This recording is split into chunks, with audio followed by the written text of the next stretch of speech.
Tuhan, musim boleh berganti, perubahan terjadi, tetapi kami tahu Engkau adalah pakarnya Tuhan untuk merangkaikan segala hal dan senantiasa mendatangkan kebaikan bagi kami. Itu sebabnya Tuhan, hari ini kami teguh di dalam Tuhan, iman kami teguh dan bahkan terus dikuatkan karena kami tahu kami menyembah sumber atas segala sumber, raja atas segala raja. Itu sebabnya dengan bangga kami bisa mengatakan pengharapan kami di dalam Tuhan tidak pernah mengecewakan.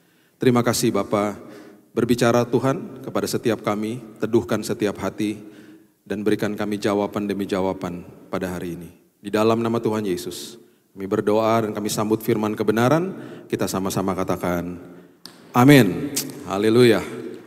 Silahkan duduk. Shalom. Kita buka Alkitab kita di kitab Kejadian, pasal yang ke-8, ayat yang ke-22.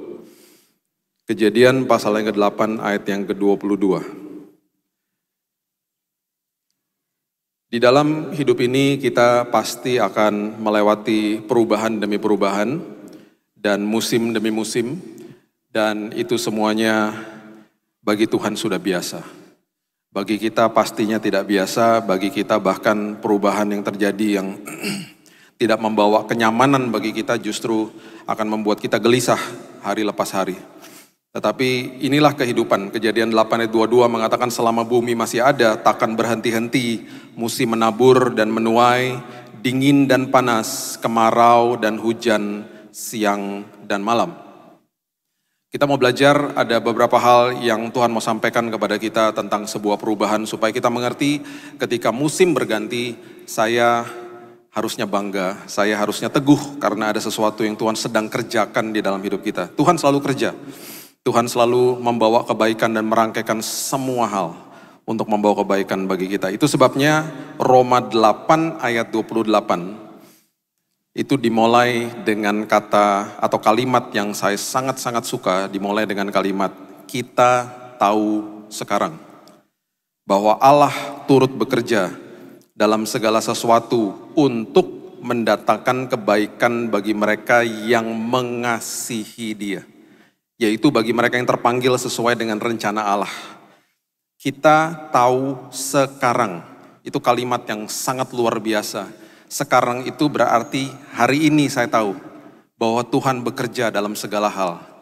Selagi kita melewati masalah, seringkali betul kita tidak bisa melihat yang kita lihat masalahnya.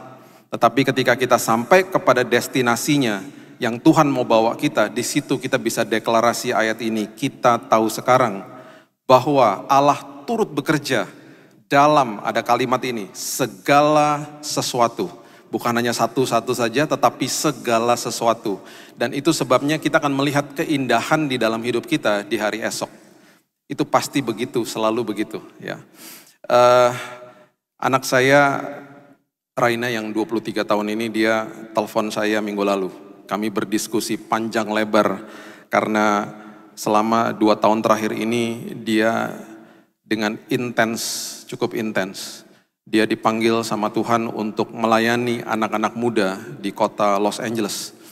Awalnya dia di-schedule untuk khotbah di kebaktian remaja. Kemudian sekarang diberikan tanggung jawab lebih lagi. Kemudian ada gereja yang mendengar hal itu mengundang dia. Dan itu sebabnya dia berdiskusi dengan saya tentang firman Tuhan, apa yang harus disampaikan, kemudian pesan-pesan Tuhan yang ditaruh di dalam hatinya, dia tanya sama ayahnya. Dia tanya sama saya, Dad ini gimana? Berdiskusi. Kemarin, minggu lalu, kami mengutip lagi ayat ini. Kita berdua berdoa dan saya katakan kepada dia, kita tahu sekarang Tuhan, terima kasih Tuhan. Kenapa saya katakan begitu? Kenapa saya mengisahkan ini? Mungkin Bapak Ibu pernah mendengar sekelibet daripada kisah dia. Ditarik mundur. Kenapa hari ini kita bisa katakan kita tahu sekarang dan dia menghidupi panggilan Tuhan dalam hidupnya hari ini. Dan dia ada di tempat itu karena Tuhan mau dia ada di situ. Kita tarik mundur, di bulan Desember kemarin dia wisuda, lulus. Dari sebuah sekolah namanya Biola University. Ditarik mundur lagi, tahun 2019, dia atau saya dikirim email sama rektor dari sekolah itu untuk memberikan dia beasiswa sehingga dia pergi ke situ. Ditarik mundur lagi, kenapa dia dapat beasiswa? Karena angkanya bagus sekali waktu dia sedang di bangku SMA. Lulusnya dengan angka yang outstanding. Ditarik mundur lagi, kenapa dapat angka yang luar biasa bagusnya, sementara ayahnya di tahun 2019 sedang sakit, dirawat, kena penyakit kanker, divonis 3 bulan mati saya. Di saat yang sama, dia datang ke rumah sakit setiap hari Jumat, Sabtu, dan Minggu untuk besuk saya. Waktu itu lagi di Singapura, dia sekolah di sana SMA, dan kemudian dia datang ke kamar saya untuk belajar menghadapi ujian. Berkali-kali saya dalam kondisi yang hampir meninggal karena kritis. Dan setiap kali saya dalam kondisi kritis, kok bisa itu selalu terjadinya Senin sampai Kamis. Setiap kali dia datang ke kamar bawa bangkelannya dia untuk belajar Jumat, Sabtu, dan Minggu, saya dalam kondisi yang baik-baik saja. Tuhan seolah-olah membutakan matanya sehingga dia tidak tahu saya dalam kondisi kritis. Sehingga saya kasih tahu sama istri dan suster-suster, jangan kasih tahu sama dia. Sehingga dia tidak tahu. Dan akhirnya dia bisa belajar. Dia bisa dapat angka yang baik. Dia dapat beasiswa. Waktu sebelum berangkat saya ngaku sama dia. Dia nangis, kenapa gak dikasih tahu? Saya bilang bukan saya yang gak mau kasih tahu, Tuhan yang gak kasih tahu. Supaya kamu bisa belajar, kamu dapat beasiswa, kamu berangkat. Dan hari ini kamu menghidupi panggilan Tuhan. Kamu melayani Tuhan di sana. Dan hari ini kita bisa deklarasi, Roma 8 ayat 28 ini, dengan mendeklarasi, kita tahu sekarang. Itu sebabnya ketika berhadapan sama masalah, jangan mengeluh sama Tuhan. Selalu maju dengan katakan, terima kasih Tuhan, karena saya tahu Tuhan sedang kerja. Dan nanti setelah selesai semuanya, setelah kita sampai ke destinasi itu, kita bisa deklarasi ayat ini, aku tahu sekarang Tuhan, bahwa Tuhan turut bekerja dalam segala sesuatu. Bahkan hal-hal yang buruk Tuhan rangkaikan untuk membawa kebaikan bagi kita. Itu sebabnya setiap kali kita berhadapan sama sebuah proses, pasti gak enak, pasti berantakan, pasti berantakan. Saya nih suka makan coklat chip cookies. Istri saya waktu tahu saya suka makan itu, dia berusaha untuk buatin saya. Dia lihat resep, dia lihat YouTube, dia kemudian mulai buatin buat saya. Trial dan error selalu. Gak pernah beres-beres. Dan akhirnya dia menemukan resep. Ini mumpung istri saya gak ada, jadi saya kasih tahu sama Bapak Ibu resepnya. Tepung 250 gram, coklat chipnya 500 gram. Kalau istri saya nonton, mohon maaf sayang, kasihan jemaat harus tahu juga. Saya kasih tahu nih resepnya. Dia buat dengan komposisi seperti itu, dan waktu saya makan saya bilang, ini the best.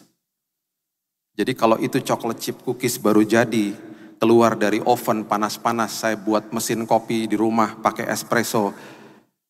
Itu lagi menikmati coklat chip cookies sama minum kopi espresso. Siapapun telepon gak akan saya angkat. Karena saya sedang menikmati hadirat Tuhan yang begitu dahsyat. Saking enaknya. Nah, waktu dia lagi buat, di atas meja, itu ada gula, ada tepung, ada coklat, ada segala macam. Berantakan. Gak mungkin dong saya datang, saya bilang gini, udah daripada kamu repot-repot tak makan aja satu-satu, toh juga nanti nyampur di dalam sini. Gak enak rasanya. Dia harus buat, dia harus rangkaikan dengan sedemikian rupa supaya jadi sebuah coklat chip cookies yang sangat enak. Itu juga demikian dengan Tuhan. Semua yang jelek-jelek, bahkan masa lalu kita dan apapun yang kita lakukan. Kalau kita bertobat dan kita datang kepada Tuhan dan kita katakan, Tuhan, aku serahkan hidupku, masa depanku kepada Tuhan. Dia adalah pakarnya untuk merangkaikan semuanya dan mendatangkan kebaikan bagi kita. Itu Tuhan. Di situ kita bisa deklarasi akhirnya, aku tahu sekarang Tuhan, bahwa Tuhan bekerja dalam segala hal. Itu pertama. Yang kedua, Roma 8 ayat 29. Di dalam setiap perubahan, Tuhan selalu mengingatkan kita tentang siapa kita, tentang gambar diri kita, tentang identitas kita di dalam Tuhan. Roma 8 ayat 29 mengatakan begini, sebab semua orang yang dipilihnya dari semula, mereka juga ditentukannya dari semula untuk menjadi serupa dengan gambaran anaknya. Supaya ia, anaknya itu menjadi yang sulung di antara banyak saudara. Kita sedang diingatkan, kita sudah diberikan identitas, kita diciptakan serupa dan segambar. Kita diingatkan, ingat loh nak, kamu tuh serupa dan segambar seperti aku.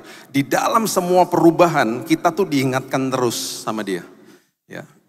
Di tahun 2005, tepatnya di bulan Maret tanggal 11, ada seorang kriminal bernama Brian Nichols.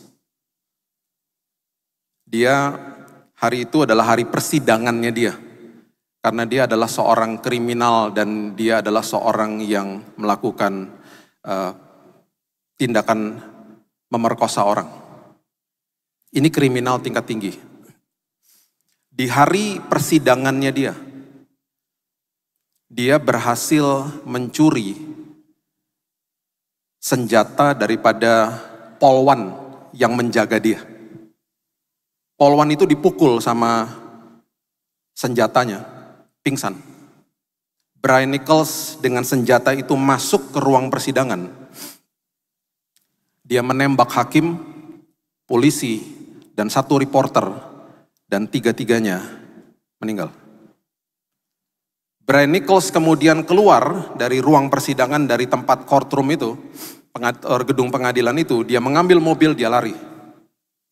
Terjadilah kejar mengejar dengan polisi, dia sempat masuk ke dalam sebuah rumah lagi, dia sempat menyandera orang, dia ambil mobilnya, ganti mobil, dia bunuh lagi orang di situ. Dan akhirnya dia masuk lagi ke dalam sebuah rumah untuk bersembunyi, dan itu adalah rumah seorang anak Tuhan yang bernama Ashley Smith.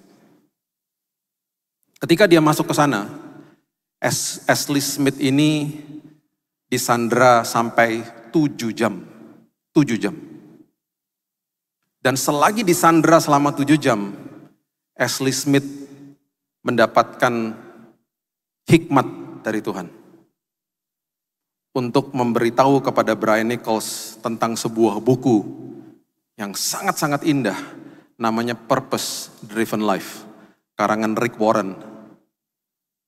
Dia ambil bukunya, selagi dia disandera, dia bilang sama penjahat itu, coba deh kamu baca buku ini. Selama kurun waktu 7 jam, dalam proses penyandaraan, si Brian Nichols ini membaca buku Purpose Driven Life. Buku yang menceritakan kenapa kita ada di dalam dunia ini. Kenapa Tuhan ciptakan kita. Kenapa kita dibilang serupa dan segambar seperti Dia. Apa identitas dalam hidup kita. Siapa kita, posisi di dalam Tuhan. Dia baca, dia baca, dia baca. Dan akhirnya dia bertobat. Dia menyerahkan dirinya kepada polisi dengan damai. Karena hari itu dia mengerti siapa dirinya di dalam Tuhan. Seorang kriminal, seorang jahat dalam waktunya Tuhan. Ketika sudah genap waktunya, ketika manusia mengerti siapa dia di dalam Tuhan, dia akan bangkit. Dia akan menghidupi hidupnya dengan maksimal. Bahkan seorang penjahat pun bisa berubah dalam waktu yang sekejap. Itu sebabnya di dalam setiap perubahan yang terjadi dalam hidup ini, selalu bilang sama Tuhan, ingatkan diri kita, lihat di cermin Tuhan, seperti Roma 8 ayat 17 mengatakan, aku ini anak lo Tuhan, aku ahli waris, dan aku adalah orang yang punya hak penuh atas semua janji Tuhan. Dan terima kasih Tuhan, hari ini Engkau ingatkan aku serupa dan segambar seperti Tuhan. Berarti tindakan dan perkataanku Tuhan, walaupun aku mengalami perubahan yang tidak enak dalam hidupku, aku diingatkan bahwa aku serupa dan segambar seperti Tuhan. Itu akan membuat kehidupan kita merdeka di dalam Tuhan. Terima kasih Tuhan, aku sudah dilayakkan. Terima kasih aku sudah dibenarkan oleh Tuhan.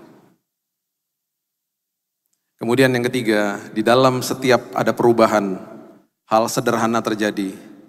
Tuhan mau menguji karakter kita. Coba lihat sama-sama di 1 Petrus pasal yang pertama ayat yang ke-7 mengatakan begini. 1 Petrus pasal yang pertama ayat yang ke-7. Maksud semuanya itu ialah untuk membuktikan kemurnian imanmu yang jauh lebih tinggi nilainya daripada emas yang fana, yang diuji kemurniannya dengan api, sehingga kamu memperoleh puji-pujian dan kemuliaan dan kehormatan pada hari Yesus Kristus menyatakan dirinya. Diuji kemurniannya dengan apa? Dengan api. Ada seorang ibu yang datang kepada pengrajin perak. Dia katakan, waktu sedang dimurnikan peraknya ditaruh di mana, Mas? Si masnya bilang, oh di dalam api lah, Bu. Roh Kudus bicara sama dia, ketika engkau sedang dimurnikan, ketika terjadi proses, terjadi perubahan, itu rasanya seperti dibakar-bakar di api. Dia tanya pertanyaan yang kedua, Mas, waktu Mas lagi murnikan peraknya itu, Mas di mana posisinya? Loh, saya nggak kemana-mana, saya pegangin pakai tongkat yang panjang. Roh Kudus bicara lagi sama dia, ketika engkau sedang menghadapi perubahan, proses dalam hidupmu, aku juga nggak pernah kemana-mana, aku ada di situ, mendampingimu. Pertanyaan ketiga, kapan Mas tahu bahwa perak itu selesai dimurnikan? Oh gampang, ketika aku bisa bercermin di perak itu, aku bisa melihat diriku, selesai proses pemurniannya. Roh Kudus bicara lagi sama dia, ketika aku memandang dirimu dan aku melihat karakter Kristus di dalammu, seolah-olah aku bercermin kalau aku melihat dirimu. Selesai pemurniannya, naik levelnya, naik dimensinya, naik tanggung jawabnya. Itu Tuhan.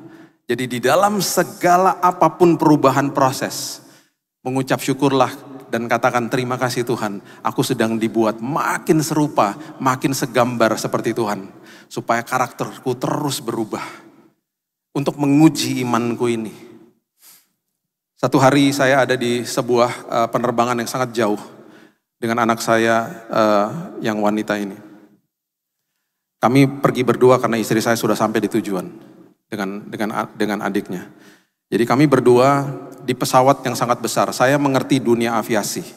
Saya mengerti industri aviasi. Saya belajar, Bapak Ibu sudah pernah saya share lah. Saya suka ke flight simulator dan punya sertifikat lah. Suka lah saya.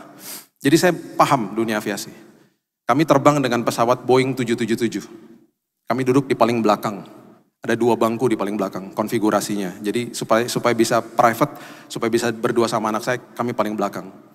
Ketinggian kira-kira 12.000 kilo, 38.000 kaki di atas. Di dalam cruising altitude, di dalam sebuah perjalanan yang sangat panjang itu, di atas Samudra Atlantik, tiba-tiba pesawat itu tergoncang dengan sangat keras. Kalau naik pesawat kecil, biasa kalau kita naik domestik itu ada Airbus 320, Boeing 737, itu kalau goyang ya udahlah karena memang dia mid size, pesawat yang ukurannya medium. Kalau pesawat besar, biasanya kalau terjadi turbulensi nggak begitu berasa.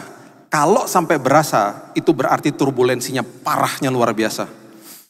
Dan mulai pesawat itu tergoncang dengan sangat keras. Di kemalaman hari itu saya buka jendela dan saya lihat betul-betul sayapnya udah seperti mengayun-mengayun begini. Saya tahu di dalam dunia aviasi zaman modern ini tidak ada satupun pesawat yang jatuh gara-gara turbulensi. Karena memang pesawat sudah didesain untuk tahan dengan turbulensi. Tetapi tetap aja yang namanya kita di atas, yang namanya nervous ya pasti ada gitu ya. Dan anak saya mulai pegang tangan saya dan dia di kemalaman hari dia mulai tanya, Dad, what's going on? Apa yang terjadi? Saya berusaha menenangkan dia walaupun saya juga nervous. Saya bilang, it's okay, nggak apa-apa. Saya peluk dia. Di sebelah saya, di bangku tengah, itu ada 2 anak kecil, wanita, sedang pegangan sama tangan papanya. Dan karena pesawatnya goyang-goyang, bagi mereka mungkin itu ayunan, karena mereka anak kecil, mereka nggak paham. Jadi bagi mereka berdua, mereka dua-duanya mengayunkan tubuhnya dengan suara seperti begini. Sambil tersenyum. Waktu saya lihat, saya dalam pikiran saya, iya ya, ketakutan itu kan cuma di dalam pikiran. Bagi mereka ayunan, bagi yang lain semuanya nervous. Yang namanya turbulensi pasti ada akhirnya. Waktu turbulensinya stop, kedua anak wanita ini, mereka mulai ngomong gini, "Ya, kenapa stop?" Saya bilang, "Ya, stop lah. Masa mau terus-terusan?" Mereka sedih karena goyang-goyangnya stop dan berhenti. Saya tertawa, anak saya tertawa. Harusnya di dalam hidup ini, ketika ada goncangan-goncangan, tersenyumlah. Karena kita sedang pegangan sama tangan Bapa di sorga. Sama sumber atas segala sumber. Dan pasti ujungnya aman dan nyaman. Amin. Pasti ujungnya aman dan nyaman. Walaupun goncangannya berat. Walaupun perubahannya tidak enak. Kita sedang berjalan bersama Raja atas segala Raja. Itu sebabnya pasti perlindungan dan penyertaan Tuhan tidak pernah gagal dalam hidup ini. Yang keempat, di dalam sebuah perubahan, Tuhan sedang ngajari kita yang namanya prioritas. Prioritas. Di situ kita bisa paham, oh iya ya Tuhan, yang itu sebenarnya nggak penting. Saya di kamar rumah sakit, terbaring, malam hari istri saya pulang ke apartemen temannya. Sudah sepakat karena supaya dia tidak sakit juga. Dia balik baru besok siang. Malam hari ada 3 selang yang nyangkut di sini. Selang kemo, selang NaCl, infus sama transfusi darah. Dilancepin di sini. Malam hari saya bilang sama suster jangan masuk kamar. Jadi malam hari itu cuman saya kesunyian malam dengan mesin regulator yang berbunyi nit, nit, nit setiap malam. Di situ saya dengar suara Tuhan jelasnya luar biasa. Saya jurnalkan satu-satu. Dan saya sempat bertanya satu hari, saya bilang gini, dan itu yang membuat juga saya akhirnya tersenyum dan malu juga. Saya bilang gini, Tuhan, kenapa nggak dari dulu ngomongnya sejelas ini? Tiba-tiba ada suara di hati saya bilang gini, dari dulu juga saya selalu bicara, Bill, cuma kamu saja yang pikiran kamu klaster dan terlalu sibuk. Sana sini, sana sini. Hari ini kamu belajar tentang prioritas dalam hidupmu. Untuk melatih pendengaran rohanimu dengan lebih peka lagi. Coba lihat Kisah Rasul pasal yang ke-23. Di ayat yang ke-11 firman Tuhan katakan begini. Kisah Rasul 23 ayat 11. Tuhan menghampirinya dan berkata, kuatkanlah hatimu sebab sebagaimana engkau dengan berani telah bersaksi tentang aku di Yerusalem, demikian jugalah hendaknya engkau bersaksi di Roma. Tuhan sedang menyuruh Paulus pergi ke Roma. Kalau Tuhan suruh, kalau Tuhan ajak, udah pasti kita sampai ke tujuan dengan selamat. Ya, kita lihat ini dan kita nanti lihat ayat yang terakhir. Apa perbedaannya? Kalau Tuhan yang suruh, kalau Tuhan yang pergi bersama dengan kita, kalau Tuhan yang mengarahkan arahnya, sudah pasti kita sampai di sana. Mau apapun perubahan, mau apapun proses yang terjadi di tengah-tengahnya, kita sampai dengan selamat. Ya, itu sebabnya Paulus mengerti bahwa saya pasti sampai dengan selamat. Paulus menumpang sebuah kapal. Yang kapal itu berangkat dari Alexandria menuju ke Roma. Membawa muatan gandum. Prioritas daripada kapal ini adalah gandumnya. Gandumnya harus dibawa sampai ke Roma. Sampai di sana nanti akan di-unload dan kemudian mereka dapat bayaran. Itu prioritas. Karena kapal kargo. Ada 276 orang yang ada di dalam kapal itu. Tiba-tiba terjadilah badai. Badai menimpa kapal itu. Di saat badai menimpa, mereka mulai paham bahwa prioritas mereka bukan muatan, tetapi nyawa mereka. Betul, secara berkala mereka mulai buang muatan-muatan kapalnya. Coba lihat Kisah Rasul 27 ayat 18. Kisah Rasul 27 ayat 18. Karena kami sangat hebat diombang-ambingkan angin badai, maka pada keesokan harinya mereka mulai membuang muatan kapal ke laut. Mereka mulai membuang muatan kapal ke laut. Progresif nih. Dan akhirnya di Kisah Rasul 27 ayat 38 mengatakan, setelah makan kenyang, mereka membuang muatan gandum ke laut untuk meringankan kapal itu. Yang tadinya prioritas, tidak menjadi prioritas lagi. Karena mereka tahu bahwa nyawa mereka yang merupakan prioritas. Di dalam perubahan selalu Tuhan ngajari kita, oh sorry ya Tuhan, selama ini rupanya kurang doa, selama ini saat teduhnya bolong-bolong. Oh selama ini Tuhan aku gak nabur ketaatan, oh selama ini aku gak begini dan lain sebagainya. Diarahkan kembali, di-realign sama Tuhan, dikasih tahu yang prioritas yang mana. Ada seorang teman-temannya saya, dia baru beli mobil baru. Mobil hitam metalik. Mobil baru kalau baru dibeli biasanya yang punya tuh latah. Dicuci, dibersihin terus. Sama seperti bapak ini. Dibersihin terus, dicuci terus setiap hari. Satu hari dia pulang. Hujan. Sampai di rumah karena dia kecapean, dia tidur. Mobilnya gak sempat dicuci. Anaknya yang masih 5 tahun. Yang setiap hari ngelihat papanya cuci mobil, punya inisiatif dan punya maksud yang sangat baik, mau cuciin mobil papanya. Dia kemudian keluar, dia isi embernya dengan air sabun. Kemudian dia mulai mikir, ini kalau membasuh mobilnya ini pakai apa? Rupanya lapnya itu kan ada di dalam mobil. Dia mulai mikir, mungkin dia mikir begini, oh mama itu kalau misalnya di dapur lagi gosok dandang pakai serabut kawat, kan bersih. Ya aku ambil aja serabut kawat yang ada di dapur. Dia ambil serabut kawatnya, dicelupin ke air sabun, dia gosok mobil hitam metalik itu dengan serabut kawat. Ngik, ngik, ngik, bunyi dong, metal sama metal. Setelah selesai disiram sama air, anak itu menjerit karena dia melihat dari depan sampai belakang mobilnya baret semuanya. Di saat itu papanya bangun. Di saat itu papanya menjerit, anaknya menjerit, papanya menjerit bersama-sama. Di saat itu dia katakan, saya hampir tampar anak saya. Ada suara Roh Kudus katakan, jangan lihat tindakannya, lihat hatinya. Dia peluk anaknya, dia nangis sejadi-jadinya. Dia nangis, anaknya juga nangis. Anaknya nangis menyesal, papanya nangis karena mobilnya baret-baret. Tapi di saat itu dia mengerti, yang jadi prioritas adalah anaknya, bukan mobilnya. Dia paham di situ bahwa kalau saya tampar dia, pemulihannya panjang. Ini hanya sekedar barang fana. Hati anakku lebih berharga.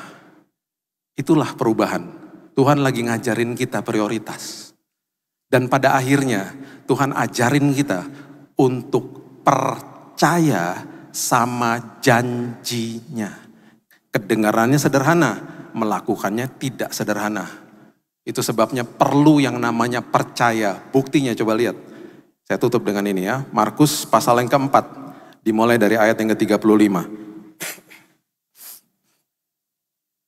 Markus 4 ayat 35. Tadi Paulus disuruh ke Roma. Dia tahu dia pasti kalau disuruh sama Tuhan pasti nyampe. Coba lihat ini. Ini murid-muridnya. Murid-muridnya tidak mudeng. Coba lihat ini. Pada hari itu, waktu hari sudah petang, Yesus berkata kepada mereka, marilah kita bertolak ke seberang. Kalau Yesus yang suruh bertolak ke seberang, udah pasti sampai ke seberang. Namanya Yesus kok. Kalau saya, yuk kita bertolak ke seberang, belum tentu selamat. Ya saya yang bawa kok manusia, ada keterbatasan. Kalau Tuhan yang bicara, kalau Yesus yang bicara, marilah kita bertolak ke seberang, itu artinya sama dengan kita pasti sampai ke seberang dengan selamat. Harusnya murid-muridnya mudeng. Nah sekarang pertanyaan saya, apakah Yesus tahu akan ada badai? Tahu. Apakah Yesus tahu dia akan tidur nanti di buritan di kapal? Tahu. Yesus 100% manusia juga. Dia mengalami keletihan, lapar, ngantuk. Dia mengalami hal seperti kita. Itu sebabnya dia tahu. Dia berfirman dulu supaya firmannya memproteksi perjalanan mereka. Dan mereka pasti sampai ke seberang dengan selamat. Walaupun ada badai, dia mau tidur. Dengan kata lain, jangan bangunin dia. Gitu loh maksudnya. Coba lihat kisahnya. Ayat 36. Mereka meninggalkan orang banyak, lalu bertolak dan membawa Yesus beserta dengan mereka dalam perahu di mana Yesus telah duduk, dan perahu-perahu lain juga menyertai dia. Lalu mengamuklah taufan yang sangat dahsyat, ombak menyembur masuk ke dalam perahu sehingga perahu mulai penuh dengan air. Ingat ya, ada orang yang ditinggal, gak ikut sama perahu itu. Banyak orang Kristen yang dalam posisi ini sedang mengalami badai, ngelihat orang yang tidak ikut di perahu kehidupan, ada di pinggir, mereka akan bilang, Tuhan kenapa mereka enak-enak saya tidak, dan kenapa mereka diberkati saya tidak. Ini prinsip yang harus kita luruskan. Saya lebih baik ada di dalam perahu yang mengalami badai dan ada Yesusnya, daripada tinggal di tepi, gak ada badai dan gak ada Yesus. Gak mengalami perubahan, gak mengalami yang namanya pertumbuhan rohani, gak mengalami Tuhan. Lebih baik saya ada di dalam perahu walaupun ada badai tapi ada Yesus di situ. Jadi hati-hati dengan prinsip ini. Dan ini yang terjadi. Pada waktu itu ayat 38, Yesus sedang tidur di buritan di sebuah tilam. Harusnya jangan dibangunin. Dia udah berfirman kok, marilah kita bertolak ke seberang. Ombak udah menyembur masuk, Pak. Biarin aja dia tidur, pasti sampai ke seberang dengan selamat. Ada Yesus kok. Tapi enggak, murid-muridnya enggak mudeng. Enggak percaya sama janji Tuhan. Itu sebabnya ini yang terjadi. Murid-muridnya membangunkan dia dan berkata kepadanya, gini nih, berkatanya begini lagi. Guru, engkau tidak peduli kalau kita binasa. Bukankah itu banyak jeritan anak-anak Tuhan seperti begitu? Tuhan, kenapa sih kau gak peduli? Kenapa sih Tuhan kau gak dengar doa saya? Ingat, tidak pernah sedetik pun dia tinggalkan kita loh. Jadi jangan pernah berdoa, Tuhan kenapa kau gak dengar doa saya? Ia pun bangun, ayat 39. Menghardik angin itu, berkata kepada danau itu, diam tenanglah. Ya Tuhan penuh dengan kasih karunia. Lalu angin itu reda, danau menjadi teduh sekali. Perhatikan ayat 40, ayat terakhir ini. Lalu ia berkata kepada mereka. Dia berkata apa? Duh, terima kasih ya. Kamu udah bangunin aku. Hampir loh kita mati sama-sama. Aduh, terima kasih loh. Untung kamu bangunin aku. Kalau enggak kita tenggelam, mati kita semuanya. Yesus ngomong gitu, enggak. Dua pernyataan yang dia katakan kepada murid-muridnya. Dia katakan begini. Kenapa kamu begitu takut? Dan ini yang nancep sekali dia katakan gini. Mengapa kamu tidak percaya? Dengan kata lain Yesus katakan begini, harusnya kamu gak bangunin aku. Kan udah dengar dari awal, marilah kita bertolak ke seberang. Kenapa kamu gak percaya? Makanya ya, kalau yang naik perahu ini jemaat Betaningin dan pasti beda ayatnya. Karena Bapak Ibu tidak akan bangunkan Yesus, amin. Di awal sama, di awalnya sama. Ombak menyembur masuk, mereka meninggalkan orang di tepi, sama. Yesus bertolak ke seberang dengan jemaat Betaningin dan depannya sama ayatnya. Tapi ketika ombak menyembur masuk, semua jemaat Betaningin dan gandengan tangan. Jangan bangunkan Yesus, pasti gitu. Ada satu orang yang biasanya cuma datang ibadah Paskah sama Natal aja. Imannya goyah dong. Dia yang berteriak, bangunin. Mati nanti kita, jangan, semua teriak. Tadi dia udah bilang marilah kita bertolak ke seberang, yang artinya adalah semuanya rame-rame. Kita pasti sampai ke seberang dengan selamat, pasti gitu. Ombak udah segini. Dan akhirnya perahu itu sampai ke seberang dengan selamat. Di situ baru Yesus bangun. Dan dia katakan apa? Wahai jemaat Betaningin dan besar imanmu. Luar biasa engkau. Engkau mengerti janji-janjiku. Makanya kalau terjadi perubahan, seperti kedua anak tadi, walaupun goyang-goyang, kita aman bersama Raja atas segala Raja. Dan kita pasti sampai ke ujung dengan selamat, karena kita beserta dengan Tuhan kita yang luar biasa. Berikan tepuk tangan kita untuk Tuhan kita. Bapak terima kasih, mengucap syukur buat pagi yang indah ini ya Tuhan. Apapun perubahan, apapun musim yang kami hadapi dalam hidup ini. Kami deklarasi hari ini Tuhan, kami percaya bahwa Tuhan bekerja dalam segala sesuatu untuk mendatangkan kebaikan bagi kami. Kami diingatkan Tuhan bahwa kami ini serupa dan segambar seperti Tuhan. Kami diuji iman kami supaya makin teguh, makin kuat bersama Tuhan. Dan kami makin mengerti prioritas dalam hidup ini. Dan pada akhirnya kami tahu dan makin percaya betapa berharga dan berartinya sebuah janji firman Tuhan atas hidup kami. Ada 7.000 lebih janji firman Tuhan. Itu sebabnya hari ini Tuhan, kami tidak akan pernah ketakutan karena kami berjalan bersama sumber atas segala sumber, raja atas segala raja. Terima kasih Tuhan, kami pasti sampai ke seberang dengan selamat karena kami berjalan bersama Tuhan. Terima kasih Bapa. Apapun perubahan dalam kehidupan kami yang sedang kami alami, apapun yang sedang kami gumuli pada saat ini, hamba-Mu berdoa Tuhan, kesembuhan sudah terjadi, pemulihan terjadi, provisi Tuhan terjadi dalam setiap hidup kami. Kami terima di dalam nama Tuhan Yesus Kristus. Kami berdoa dan mengucap syukur. Kita sama-sama katakan, amin. Tuhan berkati.